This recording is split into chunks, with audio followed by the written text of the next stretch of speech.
H Anandji గారు, ఈ కార్యక్రమంలో పాల్గొంటున్నటువంటి రాష్ట్ర సమితి సభ్యులు వార్ల వెంకటయ్య గారు, ఎస్ఎండి ఫయాజ్ గారు, కె కేశవ గౌడ్ గారు, జిల్లా కార్యవర్గ సభ్యులు కామ్రేడ్ టి నరసింహ గారు, కె ఏసయ్య గారు, పి విజయుడు గారు, ఈళ్ళ చంద్రమల్లి గారు, ఆర్ ఇంద్రమ్మ గారు, ఈ కార్యక్రమంలో పాల్గొంటున్నటువంటి జిల్లా సమితి సభ్యులు, ప్రజా సంఘాల జిల్లా అధ్యక్ష కార్యదర్శులు, మండల పార్టీ కార్యదర్శులు, ప్రజానాట్య మండలి కళాకారులు, అదేవిధంగా మీడియా మిత్రులు, ప్రజలారా, ప్రధానంగా భారత కమ్యూనిస్టు పార్టీ 1925 డిసెంబర్ 26వ తేదీన ఏర్పడడం జరిగింది.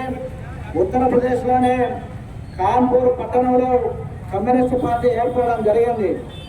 ఈ దేశంలో 100 సంవత్సరాలలో ఎన్నో పోరాటాలు, ఎన్నో త్యాగాలు చేసినటువంటి రాజకీయ పార్టీ ఏదైనా ఉందంటే అదొక భారత కమ్యూనిస్టు పార్టీ, సిపిఐ మాత్రం అనేది సగర్వంగా చెప్పుకోవచ్చు. పార్టీ ఏర్పడిన నాడు ఏ ఆశయం కోసానికి, ఏ పేరుతో పడిందో నేత కూడా ఆ ఆశయ సాధన కోసానికి అదే పేరు పైన 100 సంవత్సరాలుగా రాజకీయ కార్యక్రమాలు, పోరాటాలు నిర్వహిస్తున్నటువంటి పార్టీ ఏ దేశంలో భారత కమ్యూనిస్టు పార్టీ సిపిఐ తప్ప ఇంకొక పార్టీ లేదనేది ఈ సందర్భంగా స్పష్టంగా చెప్పదలుచుకున్నాం.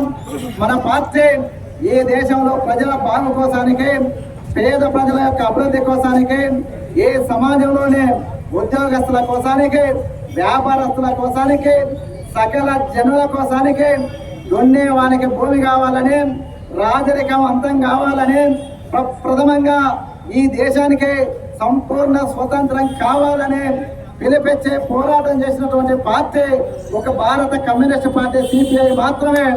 అనేక దఫాలుగా ఈ దేశ స్వతంత్రం కోసానికి పోరాటాలు జరిగినాయి. కానీ గతంలో ఉద్యమాలు నడుపుతున్నటువంటి పార్టీలు కానీ, సంస్థలు కానీ భారతదేశానికి సంపూర్ణ స్వతంత్రం కావాలని తీర్మానం చేయలేదు, ఆ పిలుపివ్వలేదు. కానీ భారత కమ్యూనిస్టు పార్టీ ఏర్పడిన తర్వాత బ్రిటిష్ వాళ్ళ నుండి భారతదేశానికి సంపూర్ణ స్వతంత్రం కావాలి, బ్రిటిష్ వాళ్ళను ఇండియా నుంచి తరిమేసి భారత ప్రజలకు స్వతంత్రాలు సాధించి పెట్టాలని తీర్మానం చేసి ఊరిట్లోనే పిడికిలు బిగించి స్వతంత్ర ఉద్యమంలో పాల్గొన్నటువంటి పార్టీ భారత కమ్యూనిస్టు పార్టీ సిపిఐ. మహోజ్వల కృష్ణాలు, ఉజ్వల చరిత్రలు ఉన్నాయి. ఏ దేశంలో ప్రజల కోసానికి అనేక మంది జైల్లో పాలైన, ప్రాణ త్యాగాలైన, ఆస్తులన్నిటిని కూడా వదిలేసుకొని నమ్మిన సిద్ధాంతం కోసానికి, ప్రజల కోసానికి పాటుపడినటువంటి పార్టీ భారత కమ్యూనిస్టు పార్టీ సిపిఐ. నేటితో 99 సంవత్సరాలు పూర్తయి 100 సంవత్సరంలోకి అడుగెడుతుంది. ఈ 100 సంవత్సరాల యొక్క ఉత్సవాలను దేశవ్యాప్తంగా నేటి నుండి 100వ సంవత్సరం వరకు, అంటే సంవత్సరం కాలం పాటు 2025 డిసెంబర్ వరకు వివిధ స్థాయిల్లో ఏ ఉత్సవాలను నిర్వహించడం జరుగుతుంది.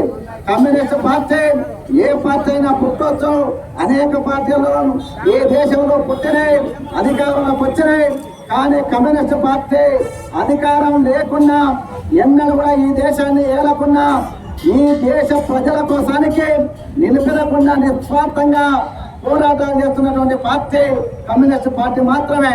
ఇప్పుడు మనం గమనిస్తే ఈ దేశంలో అనేక పార్టీలు పుడుతున్నాయి, అనేక పార్టీలు పోతున్నాయి.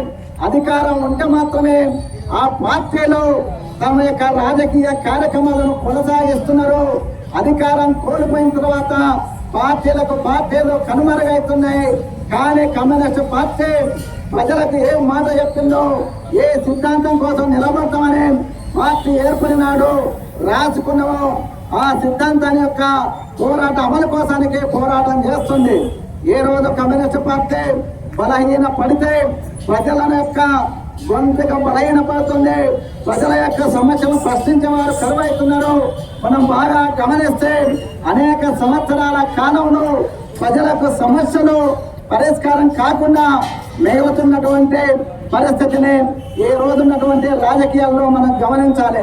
కమ్యూనిస్ట్ పార్టీ ఎంత బలంగా ఉంటే అంత బలంగా కార్మికులు, కర్షకులు, ఉద్యోగస్తులు, వ్యాపారస్తులు ఏ సమస్య వచ్చినా కానీ పోరాడేటటువంటి పార్టీ కమ్యూనిస్ట్ పార్టీ సిపిఐ మాత్రమే. ఈ రోజు అంటున్నారు కమ్యూనిస్ట్ పార్టీ ఎక్కడ ఉందని.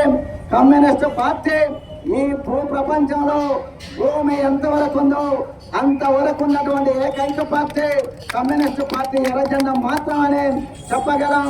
అనేక పార్టీలు రాజకీయ కార్యక్రమాలు కొనసాగిస్తున్నాయి కానీ కొన్ని పార్టీలు తెలంగాణ రాష్ట్రం వరకు, కొన్ని పార్టీలు భారతదేశం వరకు, కానీ కమ్యూనిస్ట్ పార్టీ ప్రపంచవ్యాప్తంగా ప్రజా సమస్యల కోసానికి, ప్రజల కోసానికి నిరంతరం పోరాటం చేస్తూ పోరాడుతున్నటువంటి పార్టీ కమ్యూనిస్ట్ పార్టీ. ఈ 100 సంవత్సరాలలో ఎన్నో బలిదానాలు, ఎన్నో పోరాటాలను సాధించినటువంటి పార్టీ. భారతదేశంలో ప్రజా సమస్యలకు ఉద్యమాలు నిర్మించడానికి కానీ, కార్మిక సంఘాలు పెట్టడానికి కానీ, ఉద్యోగ ఉపాధ్యాయ సంఘాలు పెట్టడానికి కానీ, లేదా చివరికి ఏ సంఘం పెట్టడానికి కూడా కమ్యూనిస్ట్ పార్టీ ఉద్యమ ప్రేరణ, కమ్యూనిస్ట్ పార్టీ చేసినటువంటి పోరాటం ప్రేరణ అనేది ఏ సందర్భంగా గుర్తు చేసుకోవాల్సిన అవసరం ఉంది. ఏ రోజు మనం ఉదాహరణ తీసుకుంటే మనకేమి కమ్యూనిస్ట్ పార్టీ అంతర్జాతీయంగా లేకపోతే దేశవ్యాప్తంగా పెట్టుబడిదారులు అని చెప్తుంది, కార్పొరేట్ కంపెనీలు అని చెప్తుంది. దాంతో మనకేం నష్టమని చాలా మంది మధ్యతరగతి ప్రజలు కానీ, ఉద్యోగస్తులు కానీ, వ్యాపారస్తులు అనుకుంటున్నారు. ఏదైతే ఈ దేశంలో 1990 దశకంలో ఏదేమన్నా ఆర్థిక సంస్కరణ పేరు పైన గ్లోబలైజేషన్, ప్రపంచీకరణ, ప్రైవేటీకరణ వచ్చిందో అప్పటి నుంచే ఈ దేశ ప్రజలకు చాలా సమస్యలు వస్తాయని ఆనాడు నుంచి ఈనాడు వరకు చెప్తున్నాం. ఆ యొక్క సంస్కరణ ఫలితంగానే ఈ దేశంలో అంతర్జాతీయ వ్యాపార సంస్థలు ప్రారంభం చేసి వ్యాపారం చేసుకోవడానికి అవకాశం కలిగింది. దాని ఫలితమే నాగర్ కర్నూలు లాంటి చిన్న పట్టణంలో, మాంగేళ్ళ లాంటి పెద్ద షాపులు, నిన్నమన ఉన్నటువంటి నేషనల్ మార్ట్, ఇంకా భవిష్యత్తులో పెద్ద పెద్ద వ్యాపార కేంద్రాలు వస్తాయి. మాంగళ్ళు వచ్చిన తర్వాత మన బజార్లో బట్టలు అమ్ముకునేటువంటి వస్త్ర వ్యాపారులన్నీ దివాలా దేశమే. నేడు నేషనల్ మార్ట్ అనే పేరు పైన అతిపెద్ద షాపింగ్ మాల్ వేసి దాని ఫలితంగా భవిష్యత్తులో కిరాణంతో పాటు జనరల్ స్టోర్లు, కిరాణం షాపులు అన్ని కూడా దివాలా తీసేటటువంటి పరిస్థితులు ఏర్పడుతున్నాయి. ఈ విధానాన్ని పెద్ద పెద్ద స్టోర్లను వ్యతిరేకించింది కమ్యూనిస్ట్ పార్టీ. కానీ ఆ రోజు కమ్యూనిస్ట్ పార్టీ చెప్పింది ఎవరు కూడా నమ్మలేదు, వినలేదు. పోరాటాల వైపు బాగా రాలేకపోయినరు. దాని ఫలితాలు ప్రపంచీకరణ, ప్రభుత్వ విధానాల ఫలితాల వలన ఈ రోజు అన్ని సమాజంలోని అన్ని వర్గాల ప్రజలు ఇబ్బందులు పడుతున్నటువంటి పరిస్థితి ఉంది. కమ్యూనిస్ట్ పార్టీ ఇప్పటికి కూడా ప్రజల పక్షాన నిలబడేటటువంటి పార్టీ.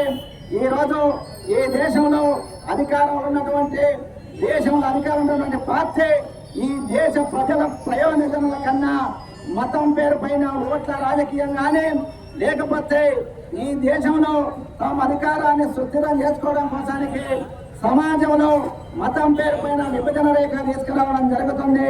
దాని ఫలితమే అనేక సమస్యలు ఉత్పన్నమవుతుంది. ఈ దేశంలో గత 11 సంవత్సరాలుగా నరేంద్ర మోడీ నాయకత్వంలోని బీజేపీ పార్టీ ప్రభుత్వ రంగాన్ని మొత్తం ధ్వంసం చేసి ప్రైవేటు వ్యక్తులకు కట్టబెట్టింది. దాని ఫలితంగానే ధరల పెరుగుదల, రైతుల ఆత్మహత్యలు ఇవన్నీ వస్తున్నాయి. వీళ్ళు తన అంగున్న మిత్రులకు భారతదేశ సకల వనరులన్నీ కూడా తన మిత్రులైనటువంటి ఆదాని, అంబానీ లాంటి వాళ్లకు చాలా చౌకగా అమ్మేస్తున్నారు. వాళ్ళ ఆస్తులు లక్షల కోట్ల రూపాయలకు పెరుగుతున్నటువంటి పరిస్థితి ఉంది.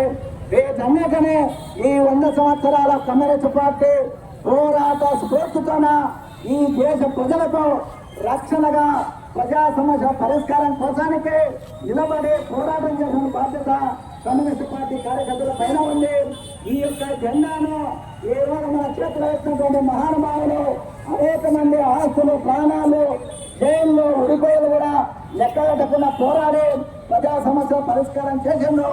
ఈ 100 సంవత్సరాల యొక్క పోరాట స్ఫూర్తిని కలగలిపి ఈ దేశంలో మత సామరస్యం కోసానికి, కార్పొరేట్ దోపిడీ శక్తులకు వ్యతిరేకంగా ప్రజా సమస్యల పరిష్కారం కోసానికి సమాజంలోని సకల జనుల పరిష్కారం కోసానికి మరింత పోరాటాలతో ముందుకు వెళ్ళాలని ఈ సందర్భంగా ఇక్కడ హాజరైనటువంటి మీ అందరికీ కూడా పిలుపునిస్తూ ఈ ర్యాలీని మన ఆఫీస్ కాడికి వెళ్దాం, అక్కడ ముగించుకుందాం.